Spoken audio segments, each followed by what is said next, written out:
Deus abençoe a sua vida, a sua casa e a sua família em nome do nosso Senhor e Salvador Jesus Cristo. Seja bem-vindo, bem-vinda à Igreja Presbiteriana das Américas. É um privilégio para nós acolhermos você, estarmos juntos nessa hora na casa de Deus, transmitindo pelo Facebook, pelo YouTube, e assim queremos compartilhar com você o Evangelho do nosso Senhor e Salvador Jesus Cristo, a boa palavra, a palavra que vem de Deus, a palavra que alimenta a nossa vida, a palavra que nos fortalece, a palavra que nos coloca de pé. Estamos encerrando hoje, gente, a nossa série Palavras Cruzadas. Neste mês de abril, cada domingo pela manhã e à noite, os últimos 3, nós estivemos juntos conversando sobre uma das palavras e passamos por várias palavras preciosas que são fonte para a nossa reflexão, para o nosso crescimento espiritual. Hoje vamos encerrar, temos uma última palavra, é a última palavra da palavra cruzada dessa nossa série super especial que nós conversamos ao longo desse mês de abril. Está aí na sua tela, essas palavras todas já compostas, já preenchidas, e lá no cantinho à direita, a última palavra que está na tela, mas vai sair agora para você não ficar muito curioso, curiosa, preocupado com esse assunto. Primeiro, vamos à palavra. Primeira Epístola de João, capítulo 1, versículos de 1 a 10. Primeira Epístola de João, capítulo 1, versículos de 1 a 10. João escreveu o Evangelho de João, 3 epístolas de João e o Apocalipse de João. João, discípulo amado, carinhoso. João, alguém muito precioso dentro do ministério de Cristo. João, que teve o privilégio e a responsabilidade de acolher a mãezinha de Jesus de uma forma muito preciosa, conforme a Bíblia nos ensina. João tem muita experiência com Deus, e o texto de Apocalipse, a revelação do Apocalipse foi preciosíssima, é algo assim inédito, e você vai poder conhecer um pouco mais sobre o texto de João lá no Apocalipse, mas hoje vamos ficar aqui na primeira epístola de João, capítulo 1, versículos de 1 a 10, tá bom? Vamos ler juntos então? Você é da sua casa, gente aqui, onde você estiver, que Deus abençoe, algumas pessoas acompanhando a gente diretamente dos hospitais, que Deus abençoe a sua vida, que a bênção da cura repouse sobre você e sobre todos os seus, em nome de Jesus. A palavra do Senhor nos diz assim: o que era desde o princípio, o que temos ouvido, o que temos visto com os nossos próprios olhos, o que contemplamos e as nossas mãos apalparam com respeito ao verbo da vida, e a vida se manifestou, e nós a temos visto e dela damos testemunho e vô-la anunciamos, a vida eterna, a qual estava com o Pai e nos foi manifestada. O que temos visto e ouvido anunciamos também a vós outros, para que vós igualmente mantenhais comunhão conosco. Ora, a nossa comunhão é com o Pai e com o seu Filho Jesus Cristo. Estas coisas, pois, vos escrevemos para que a nossa alegria seja completa. Ora, a mensagem que da parte dele temos ouvido e vos anunciamos é esta: que Deus é luz e não há nele treva nenhuma. Se dissermos que mantemos comunhão com ele e andarmos nas trevas, mentimos e não praticamos a verdade. Se, porém, andarmos na luz, como ele está na luz, mantemos comunhão uns com os outros, e o sangue de Jesus, seu Filho, nos purifica de todo o pecado. Se dissermos que não temos pecado nenhum, a nós mesmos nos enganamos e a verdade não está em nós. Se confessarmos os nossos pecados, ele é fiel e justo para nos perdoar os pecados e nos purificar de toda a injustiça. Se dissermos que não temos cometido o pecado, fazemo-lo mentiroso e a sua palavra não está em nós. Amém. Não se pode afirmar que tudo que é incompreensível seja um milagre. Não se pode afirmar que tudo que é incompreensível seja um milagre. Há questões e circunstâncias que fogem ao nosso entendimento, porém não podem ser listadas na categoria de milagres. Todavia, há situações cotidianas, aquelas que acontecem de forma corriqueira na nossa vida, mas que apesar de serem cotidianas e corriqueiras, elas são absolutamente surpreendentes, tanto em sua origem, quanto em seu desenvolvimento, quanto o seu impacto e abrangência. No nascedouro da igreja, nos dias de Jesus, milhares de pessoas passaram a segui-lo. Algumas seguiram Jesus porque o ouviram falar, e a palavra, a oratória, de alguma forma aquilo atraiu a atenção delas, elas queriam continuar ouvindo. Outras foram apenas por curiosidade, para saber quem era aquele homem, o que aconteceria no outro dia. Outros, com certeza, na expectativa de assistir um milagre ou de serem alvos de um milagre. Mas no meio desse processo todo de pessoas que estavam por motivos diversos ali, existiam também aqueles que foram atraídos a Jesus em razão de uma conexão espiritual. E é importante que a gente explique isso de maneira objetiva. Existem pelo menos 3 dimensões importantes. A primeira é essa dimensão racional, essa da nossa reflexão, do nosso raciocínio. Ela é muito importante. A segunda, a emocional, ela nos toca, ela quebranta o coração da gente. Muito importante também.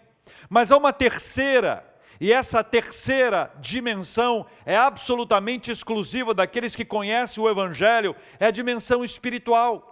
Em várias coisas na nossa vida nós podemos ter esse impacto tanto emocional quanto racional, mas o espiritual, ele vem em razão da ação do Espírito Santo de Deus na nossa vida. Não se trata de algo religioso. Você está entendendo a diferença? Não estou falando de coisa religiosa, não. Porque algumas das questões religiosas, por exemplo, de 2 vertentes que nós temos comumente hoje entre nós, 2 delas, uma trabalha muito a razão. Então é razão A, razão B, razão C, razão D, é só razão. Outro lado trabalha muito a emoção. Então parece que há um emocionalismo, sabe, intenso, cada uma delas tem suas qualidades, defeitos que não vem ao caso tratar. Mas do ponto de vista espiritual, ele vai além da questão religiosa. É algo poderoso que vem de Deus e é derramado pelo Senhor para abençoar a minha e a sua vida. Jesus tem essa conexão especial.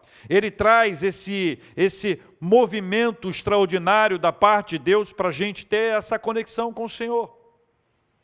A palavra de hoje, da nossa série, é uma palavra sobejamente conhecida. Ela pode, porém, não ser compreendida ou crida pela maioria. Em seu sentido literal, ela significa participar de alguma coisa. Essa é a tradução literal. Participar de alguma coisa. Na minha opinião, essa palavra, ela representa um milagre.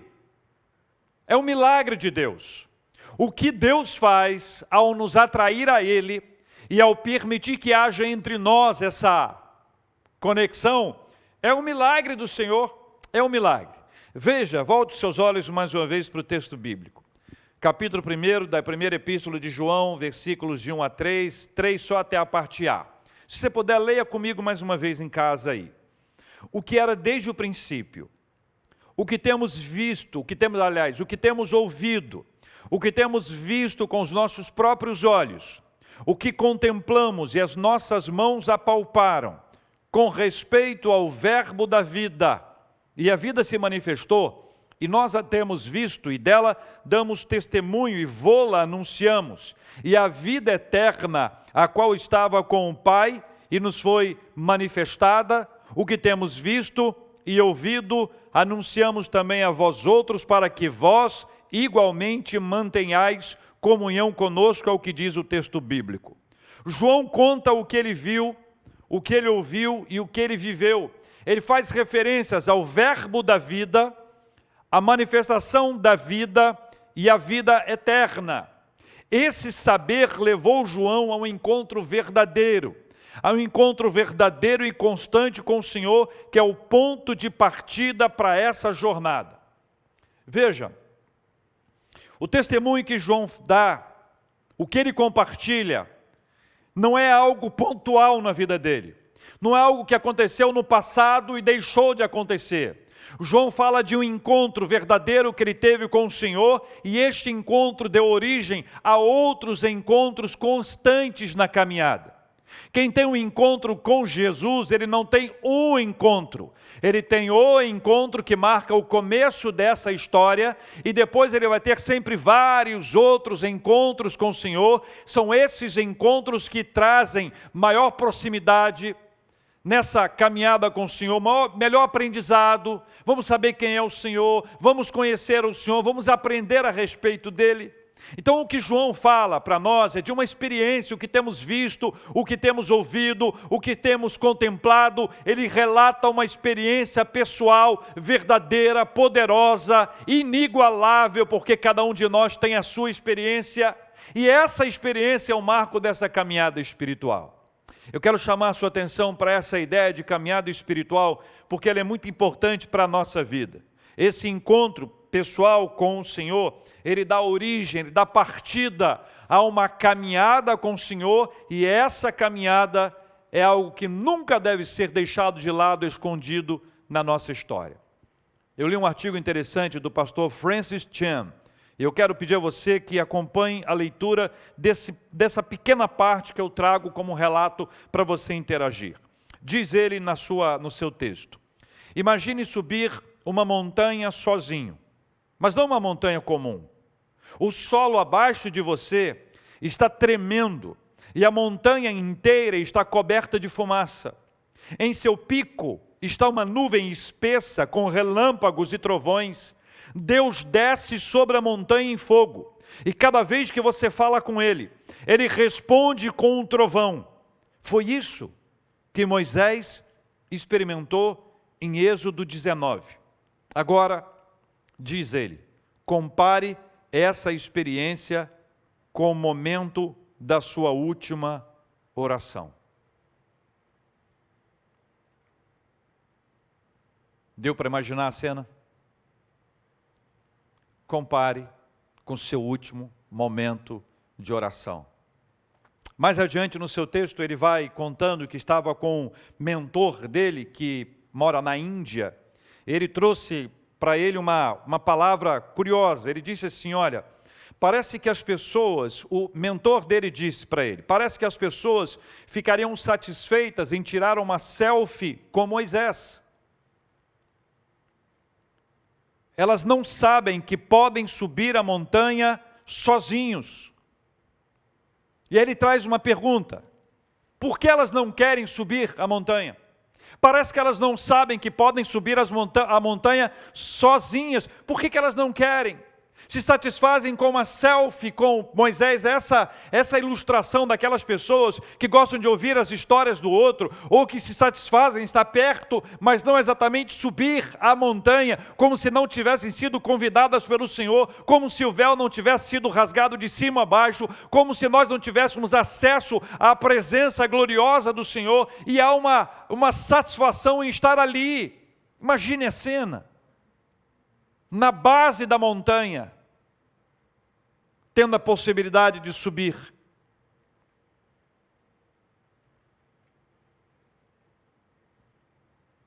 Ele faz algumas perguntas que eu faço a você, porque eu já fiz a mim mesmo. Quando foi a última vez que você desfrutou de um tempo significativo a sós com Deus? Tempo tão bom que você não queria ir embora. Era só você lendo a palavra de Deus em sua presença sagrada. Versículo 3, na parte B desse texto da primeira epístola de João, nos traz uma frase que é muito importante. Ora, a nossa comunhão é com o Pai e com o seu Filho, Jesus Cristo. A nossa comunhão é com o Pai e com seu Filho, Jesus Cristo. Não faltará nada, não haverá sensação de vazio, mas um senso real de pertencimento a algo que não pode ser desfeito. Essa conexão com o Pai e com o Filho, ela é indissolúvel. Deles, nós somos inseparáveis. O Pai se revela, o Filho se revela, o Espírito Santo se revela, e esta conexão com o Pai, com o Filho e com o Espírito Santo é absolutamente indissolúvel. Nós somos inseparáveis, sabe por quê? Porque houve uma decisão de Deus em acolher você, em acolher a mim, para nós estarmos na presença dEle. E a razão é esta: toda essa iniciativa nasce de Deus, parte da sua determinação em nos acolher, em nos abraçar, em nos trazer para perto dEle. Ora, diz os versículos 3 e 4, ora, a nossa comunhão é com o Pai e com o seu Filho Jesus Cristo. Estas coisas, pois, vos escrevemos para que a nossa alegria seja completa. João fala de uma alegria completa. João fala de uma alegria que, na melhor tradução, seria aquela que é completada, aquela que é preenchida. Eu queria que você imaginasse um recipiente, que ele pode ser preenchido, plenamente completado. E quanto mais ele sobe, quanto mais ele vai sendo completado, quanto mais ele vai sendo preenchido, essa ideia, a alegria vai sendo completa. Ou seja, até um determinado nível nós podemos ter uma experiência de alegria, mas não é essa alegria completa, uma alegria parcial. Uma alegria que não se compara à alegria que vem da parte de Deus ao ser completada. É uma ideia especialmente poderosa de Deus para a nossa vida, porque há uma alegria plena que nasce do alto e do Altíssimo, é derramada sobre a nossa vida. Essa alegria vem do alto. É a ideia do recipiente. Imagine mais uma vez comigo, o recipiente está aqui. E essa alegria vem do alto, e o Senhor vai enchendo, e o Senhor vai enchendo, e o Senhor vai enchendo, essa alegria vai sendo preenchida, essa alegria vai sendo completada, e quanto mais nós temos essa relação, essa conexão com o Pai e com o Filho, essa conexão absolutamente indissolúvel, a nossa alegria vai ser completa. Louvado seja o nome do Senhor. Olha, você deve se lembrar do rei Davi. Depois do confronto do pastor Natã ao rei Davi, o Salmo 51 tem esse relato. Davi é um poeta, abre o coração e descreve isso, e há ali uma súplica muito especial.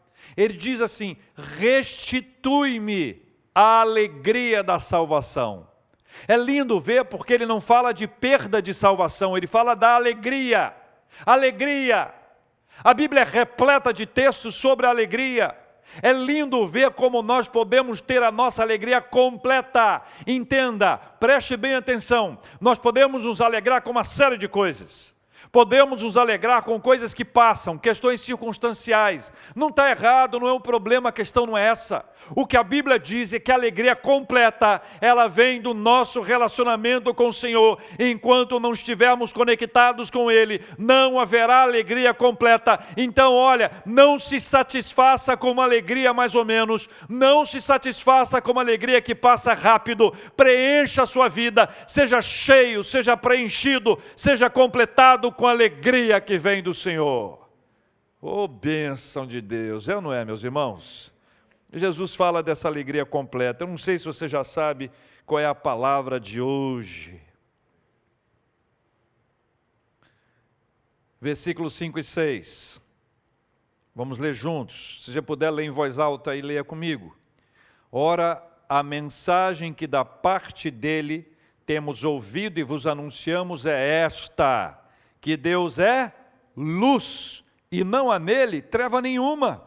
Se dissermos que mantemos comunhão com Ele, e andarmos nas trevas, mentimos e não praticamos a verdade. Luz e trevas são antagônicos. Não há chance de haver convivência sob o ponto de vista espiritual. Paulo, lá na segunda carta aos Coríntios, no capítulo 6, ele trata sobre esse assunto, mas aqui é uma definição. Deus é luz e não há nele treva nenhuma. Deus é luz, e essa introdução, ela vai ser explicada pelo próprio texto mais adiante, mas é curioso que em João tem pelo menos duas definições a respeito de Deus. ainda na primeira epístola, no capítulo 4, versículos 8 e 16, a descrição, a definição de Deus é que Deus é amor. Então a gente tem duas definições que não limitam a Deus, mas expressam um pouco desses atributos que Deus tem. Primeira, Deus é luz. A segunda, Deus é amor. E aí você vai se deparar com uma realidade que é interessante. Deus é luz e não há nele treva alguma. A gente sabe que luz e trevas não combinam, são antagônicas. Sabemos que não há relacionamento entre luz e trevas, como disse o apóstolo Paulo. Sabemos que essas coisas precisam estar bem claras, para usar uma outra expressão que tem a ver com luz. Mas existem duas avenidas. Você imagina que existe a avenida da luz e a avenida das trevas. Mas é interessante que João dá a entender que algumas pessoas diziam que estavam percorrendo a avenida da luz, mas na verdade estavam na avenida das trevas, porque elas diziam uma coisa, mas viviam outra. O seu discurso, a sua fala era uma, mas a prática era outra completamente diferente. Não à toa, ele vai trazer isso para a gente de maneira clara no versículo 7, ele diz, olha, se porém andarmos na luz como ele está, na luz mantemos comunhão uns com os outros, e o sangue de Jesus, seu Filho, nos purifica de todo o pecado.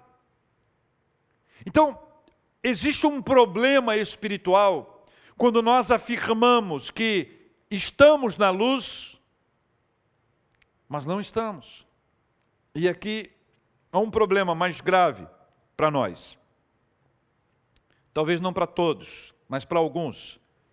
Quando o texto bíblico no versículo 7, veja mais uma vez, volte seus olhos ao versículo 7, quando ele diz, se porém andarmos na luz, como ele está na luz, mantemos comunhão uns com os outros.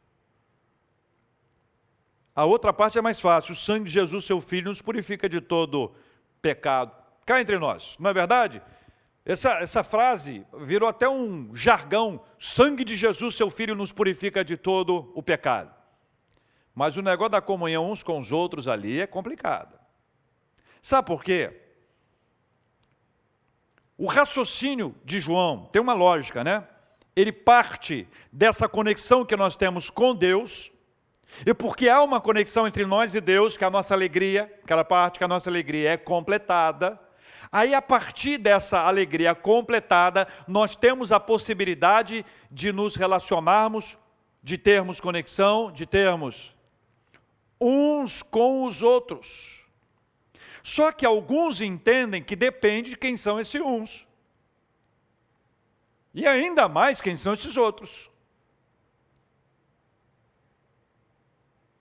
Já aconteceu com você isso ou não? Depende de quem são as pessoas? Depende de quem são esses uns? Ou de quem são esses outros? Depende. Se houver uma questão de dependência, nós estamos com um problema grave. Porque o texto nos ensina que não há este tipo de embaraço, pelo contrário, não há esse obstáculo, é necessário que haja, e este processo está conectado aqui, este relacionamento uns com os outros também está conectado ao sangue de Jesus que nos purifica de todo o pecado.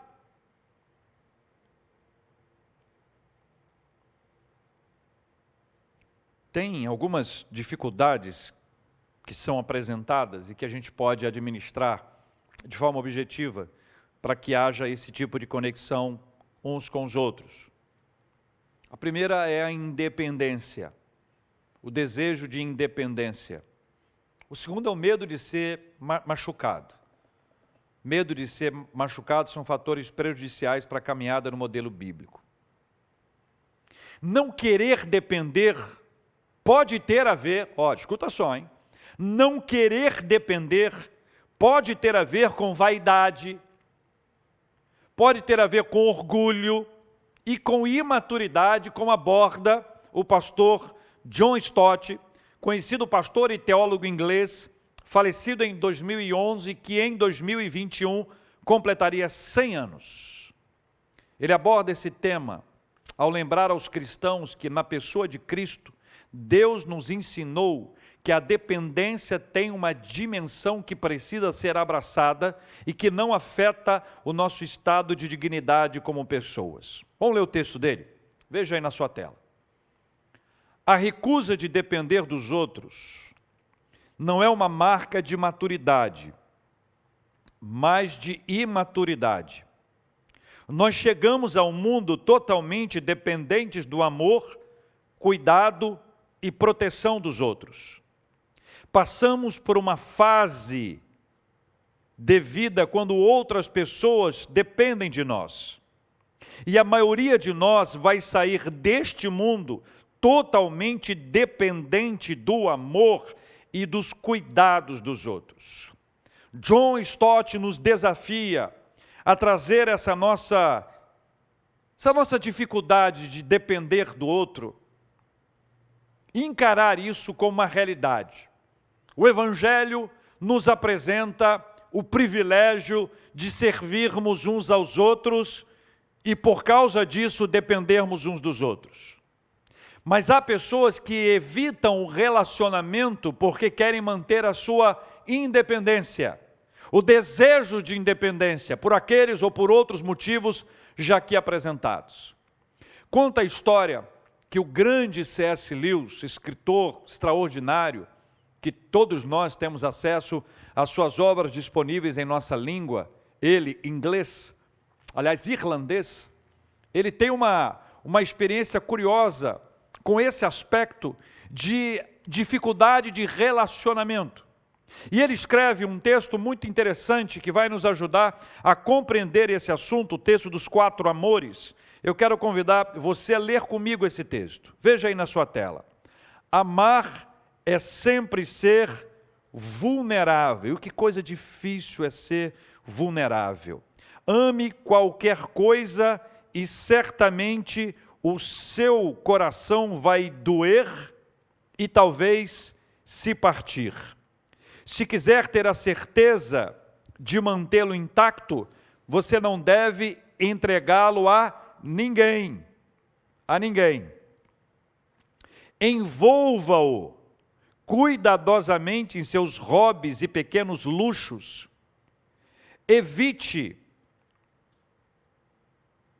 Veja bem, evite qualquer envolvimento. Guarde-o na segurança do esquife do seu egoísmo. Mas nesse esquife, seguro, sem movimento, sem ar, ele vai mudar. Ele não vai se partir, vai tornar-se indestrutível, impenetrável, irredimível, alternativa a uma tragédia, ou pelo menos ao risco de uma tragédia, é a condenação. O único lugar onde se pode estar perfeitamente a salvo de todos os riscos e as perturbações do amor é o inferno. Não sei se você tem problemas de relacionamento como C.S. Lewis teve, dificuldades, mas algumas pessoas não fazem por medo. Essa descrição dos 4 amores, ela é um clássico para nós, para mostrar o medo de se machucar, o medo de se ferir. Cada uma dessas coisas são absolutamente prejudiciais para nós termos aquela conexão uns com os outros, conforme a Bíblia ensina. São 2 casos, poderiam ter vários outros motivos que você conhece alguns.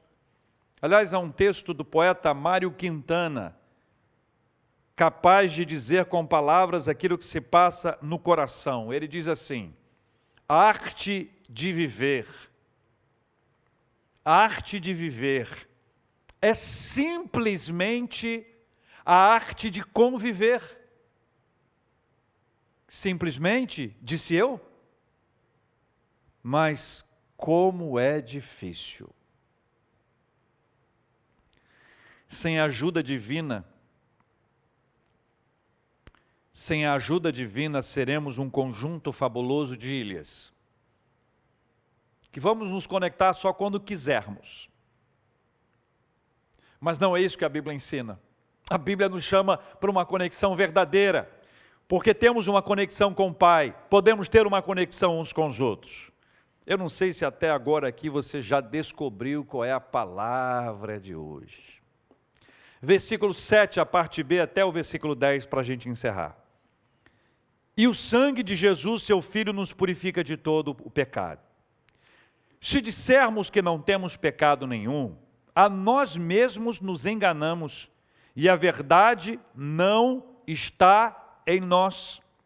Se confessarmos os nossos pecados, Ele é fiel e justo para nos perdoar os pecados, e mais o quê?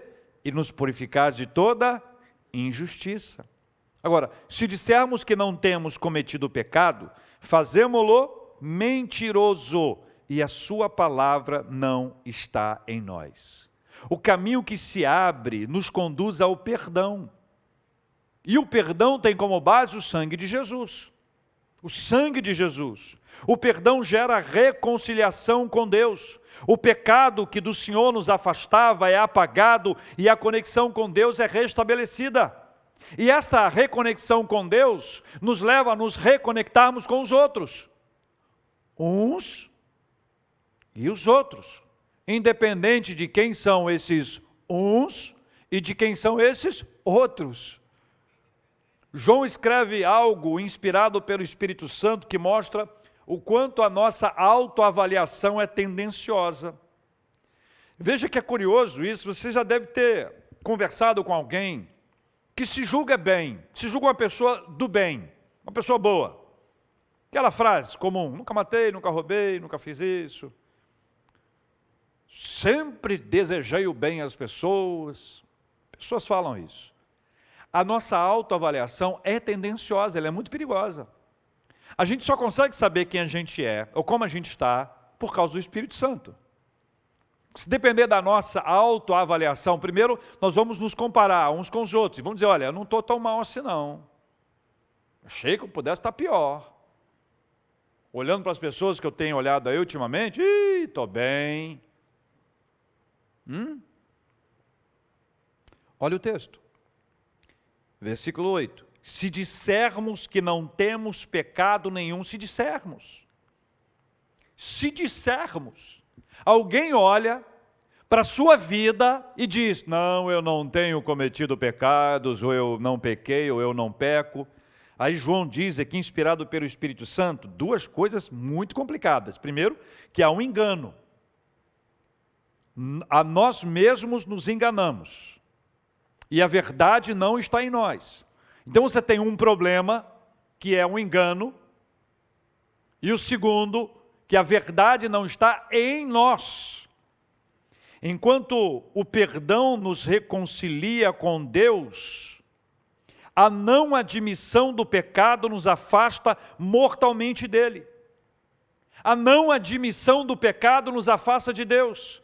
O pecador, que pecador não se assume, o pecador, que pecador não se assume, se engana, a outros tenta enganar e estaciona no perigoso e tenebroso terreno da mentira, cujo pai é o diabo.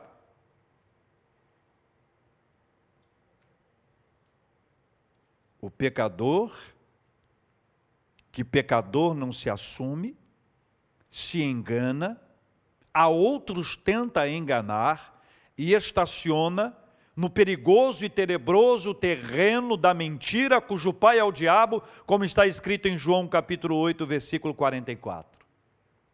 É por isso que se dissermos de nós mesmos, ou se dissermos do outro, essa nossa tentativa de avaliação, ela é tendenciosa, ela é muito perigosa, porque ela é comparativa, ou porque ela nos promove um engano. Por isso que a admissão é fundamental. Veja que a afirmação é categórica. A sua palavra não está em nós. Quando a palavra de Deus não está em nós, é terrível. Mas quando a palavra de Deus está em nós, não há hesitação. Nós sabemos que nós somos pecadores. Nós sabemos que nós precisamos da graça de Deus. Nós sabemos que se não fosse a vitória de Jesus sobre a morte, nós não teríamos vida. Nós sabemos que se não fosse o sangue de Jesus, nós não teríamos perdão dos nossos pecados. Nós sabemos disso, não à toa. O texto nos chama a confessar os pecados. Então existe o caminho, o passo da admissão. O segundo passo é o passo da confissão. O primeiro passo é o passo da admissão. O segundo passo é o passo da confissão. Um depende do outro. Precisamos dos dois. Admita e confesse. Agora veja a declaração bíblica. Se confessarmos os nossos pecados, Ele é fiel e justo para nos perdoar os pecados e nos purificar de toda injustiça. Porque uma vez que nós confessamos, quando chegar aquela acusação, que você sabe de quem vem das trevas, vem do inimigo, gosta de acusar a gente dos pecados cometidos, que gosta de trazer a nossa memória, joga na nossa face tudo aquilo que nós fizemos. Mas uma vez que você confessou, uma vez que nós confessamos, que nós admitimos e que nós confessamos e que nós fomos perdoados, qualquer acusação é injusta, não prospera, porque nós já fomos lavados e remidos no sangue do Senhor Jesus. Não é uma bênção? Termino o texto para nos ajudar a entender que se a palavra não estiver em nós, não haverá confronto, haverá uma mesmice, haverá uma comodidade, estaremos estacionados, aquele lugarzinho está tudo bem, deixa como está, essa vidinha cristã mais ou menos. Mas não é isso que Deus quer. O que Deus quer é restabelecer esse nosso relacionamento, essa nossa conexão ou a palavra de hoje. Não sei se você já descobriu qual é a palavra de hoje. Escrevendo uma carta durante um período de enfermidade em 1674, John Owen, teólogo inglês, disse a um amigo, veja a frase dele: Cristo é o nosso melhor amigo e logo será o nosso único amigo.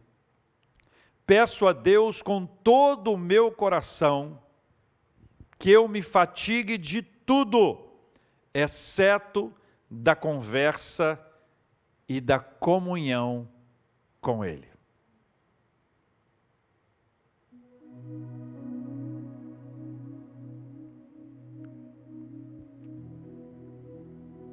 Tudo passa na nossa vida. O grande sonho da nossa vida passa. Algo pelo que nós trabalhamos anos e anos a fio, passa. Um bem precioso que nós compramos, passa. Mas o relacionamento com o Senhor não passa. Essa frase, lá de 1674, cansado, enfermo, olha, eu espero que eu me fatigue de tudo na minha vida, menos da comunhão com Deus. É isso. É simples assim. Esse é o processo da nossa vida, a história da nossa vida, a construção da nossa vida se fundamenta nesse ponto, onde nós sabemos o que é importante, o que é fundamental, onde nós vamos lembrando de toda essa nossa caminhada, essa trajetória, como João fez, trazendo o seu testemunho, percebendo a diferença entre luz e trevas. Não dá mais para andar nas trevas. Mas eu queria fechar, lembrando a você do recipiente, cheio, sendo completado, sendo preenchido pelo Senhor. Que a nossa alegria seja completa, que a nossa alegria não seja já é muito bom. Você está entendendo? Que a gente pode, ao longo da vida, a gente pode até se contentar, porque é muito bom. Mas quando você caminha na presença de Deus, o bom vira excelente, vira maravilhoso, vira extraordinário, vira formidável. E cada vez que você caminha na presença do Senhor, Ele vai preenchendo, Ele vai completando, e você vai mergulhando na presença dEle. E essa alegria que vem da parte de Deus é a alegria que nós temos quando há entre nós e o Senhor a palavra de hoje.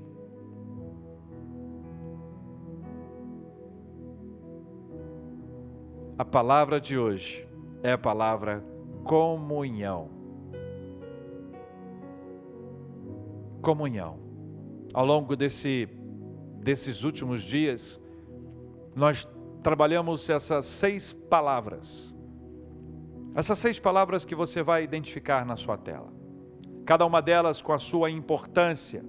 Começamos com a palavra graça, caminhamos pela palavra redenção, passamos pela revelação, pela conversão, pela santificação e agora fechamos com comunhão. Cada uma dessas palavras tem uma importância, um significado precioso na nossa vida. Não perca a perspectiva de que cada uma dessas palavras que nos aponta, que nos conecta, que agora nos leva à comunhão com o Senhor, vai nos levar também à comunhão uns com os outros. Essa alegria completada. É essa alegria que eu quero para mim e para você. Amém? E eu quero orar com você exatamente pedindo ao Senhor que encha o nosso coração dessa alegria. Que a cada dia caminhando nessa palavra poderosa do Senhor, venhamos a crescer e a desenvolver a nossa vida espiritual. Pai, sabemos que essa comunhão com o Senhor muda a nossa vida para sempre. E em nome do Senhor Jesus, com o Teu Espírito Santo agindo agora em cada mente, em cada coração, que o Senhor derrame sobre cada um agora esse desejo intenso de receber da parte do Senhor e de ter com o Senhor uma comunhão verdadeira, sincera, poderosa. Nós queremos mais da Tua presença, Senhor. Nós queremos mais, Senhor. Queremos estar ali na presença do Senhor e receber. Queremos subir a montanha e desfrutar da comunhão, do relacionamento com o Senhor. Queremos que cada tempo de oração seja memorável. Queremos nos cansar de tudo nesta vida, menos da nossa comunhão com o Senhor.